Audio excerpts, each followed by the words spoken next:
વપુ પપુ વપુનાથી જગતનું જેમાંથી પોષણ થાય છે એને કહેવાય છે વપુ.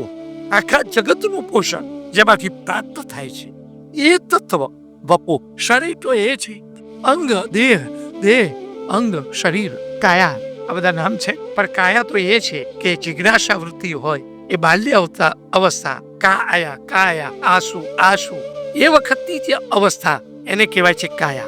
પછી ધીમે ધીમે વૃદ્ધિ પામે અને અંગ, એના તરંગો નીકળે, મનના તરંગો, અંગના, એ અંગ કહેવાય. અનેક પ્રકારના તરંગોનો પ્રવાહ ચાલે, આખી દુનિયાને મુઠ્ઠીમાં રાખવી છે. આ જે તરંગો જે થાય એને અંગ કહેવાય. એ અવસ્થા પણ દિવસે દિવસે ક્ષીણ થવાનું છે. ડાક્ટર કે હવે નવું લોહી તો ક્યાંથી આવે છે, એમાંથી ઓછું જ થવાનું છે. આ અવસ્થાને શરીર કહેવાય. કાયા, અંગ અને શરીર. અને હવે તો કેવળ માત્ર અગ્નિ જ લગાડવાનું બાકી છે, દાહ લગાડવાનું, એને દેહ કહેવાય. પણ પરમાત્માનું જ્યારે વર્ણન કરીએ ત્યારે એને દેહ, કાયા, અંગ, શરીર આવા કોઈ શબ્દ ન હોય. ત્યાં શબ્દ છે વપુ.